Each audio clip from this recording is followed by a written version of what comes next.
Rishi Sunak Britain में पहली बार किसी भारतीय मूल के नागरिक ने प्रधानमंत्री बनकर नया इतिहास रच दिया है। भारतवंशी ऋषि सुनक अब ब्रिटेन के अगले प्रधानमंत्री होंगे। गीता पर हाथ रखकर शपथ लेने वाले ऋषि सुनक भले ही भारतीय नागरिक नहीं हैं, लेकिन उनके दिल में भारत बसता है। 42 वर्षीय ऋषि सुनक ने इन्फोसिस के सह संस्थापक नारायण मूर्ति की बेटी अक्षता मूर्ति से शादी की है। सुनक के पिता यशवीर सुनक राष्ट्रीय स्वास्थ्य सेवा के सामान्य चिकित्सक थे और उनकी मां उषा सुनक एक केमिस्ट की दुकान चलाती थी। बचपन में ऋषि सुनक दुकान में मां की सहायता के लिए उनका हाथ बटाते थे।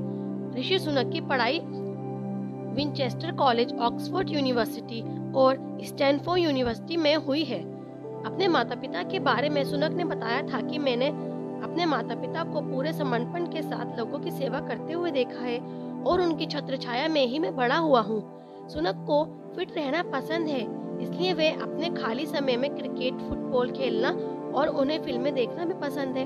सुनक ने बताया, मैं अपनी पढ़ाई के दौरान कई देशों में रहा और भाग्यशाली रहा हूँ कि मुझे काम करने के लिए कई बेहतरीन अवसर मिले।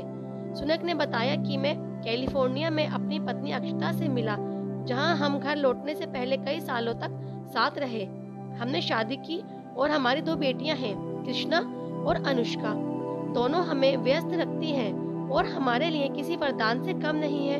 सुनक पहली बार 2015 में रिचमंड निर्वाचन क्षेत्र से सांसद चुने गए और 2017 और 2019 में फिर से वहीं से सांसद चुने गए। जुलाई 2019 में सुनक को जनवरी 2018 में स्थानीय सरकार के मंत्री के रूप में चुना गया और उसके बाद वित्त विभाग का मुख्य सचिव नियुक्त किया गया। फरवरी 2020 में उन्हें राजकोष का चांसलर नियुक्त किया गया। इस पद पर उन्हें इस वर्ष जुलाई तक काम करने का सौभाग्य प्राप्त हुआ। भारतवंशी ऋषि सुनक के दादाजी का नाम रामदास सुनक था और दादी का नाम सुहाग रानी सुनक था। दोनों जालंधर में रहते थे और काफी पढ़े लिखे परिवार से ताल्लुक रखते थे। 1935 में रामदास सुनक को केन्या के नैरोबी शहर में एक क्लर्क की नौकरी मिल गई।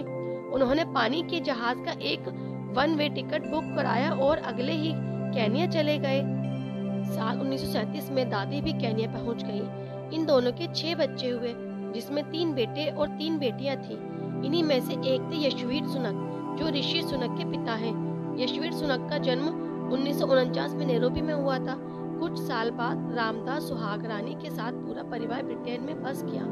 ऋषि सुनक के दादा रामदास भले ही भारत को छोड़ चुके थे, लेकिन इन्होंने इस देश के अपना रिश्ता पूरी तरह से नहीं तोड़ा था। सुनक परिवार आज भी भारत को अपनी मातृभूमि मानता है। ऋषि सुनक की मां उषा सुनक और यशवीर सुनक ने 1977 में इंग्लैंड के लेस्टर शहर में शादी कर ली थी। खास बात यह है कि उषा सुनक के पिता यानी ऋषि सुनक के नाना भी भारत के पंजाब प्रांत से हैं। 12 मई 1980 को ऋषि सुनक का जन्म साउथ थैम्पस जनरल हॉस्पिटल में हुआ। ये यशवीर और उषा सुनक की पहली संतान है। इसके बाद 1982 में ऋषि के छोटे भाई संजय सुनक का जन्म हुआ और आखिर में 1985 में इनकी छोटी बहन राखी सुनक का। बच्चों की हर जरूरत पूरी करने के लिए माता पिता दिन रात मेहनत करते थे। ऋषि सुनक अपनी माँ की दुकान में उनका हाथ बटाते थे। ऋषि सुनक का जन्म एक हिंदू परिवार में हुआ था, इसलिए मंदिर जाने की आदत उन्हें बचपन से है। साउथ थैम्पटन के हिंदू वैदिक सोसाइटी मंदिर में उन्हें बहुत लगाव है, क्योंकि उनके दादा रामदास सुनक इसी मंदिर के फाउंडिंग मेंबर थे। ऋषि सुनक अभी भी अक्सर लंदन से साउथ थैम्पस खास तौर पर इस मंदिर में दर्शन करने आते हैं। वो यहाँ सेवा के कामों में भी हिस्सा लेते हैं। यहाँ पर रहने वाले भारतीय मूल के लोगों के बीच उठते बैठते हैं। उनके साथ उनकी पत्नी और बेटियां भी आती हैं। ब्रिटेन की राजनीति में तेजी से उभरे ऋषि थोड़े विवादों से भी घिरे रहे। खासतौर पर उनकी संपत्ति को लेकर ब्रिटिश मीडिया में काफी हंगामा हुआ था। उनकी पत्नी अक्षता और उनकी संपत्ति करीब 750 मिलियन पाउंड है, यानी करीब 7,500 करोड़ रुपए। इसमें से बड़ा हिस्सा अक्षता का है, क्योंकि उनके पास इन्फोसिस के शेयर हैं। ब्रिटेन में वो सबसे अमीर लोगों में से गिने जाते हैं। कहा जाता है उनकी संपत्ति ब्रिटेन की महारानी एलिजाबेथ से भी ज्यादा है। एलिजाबेथ की संपत्ति करीब 5,000 करोड़ रुपए है।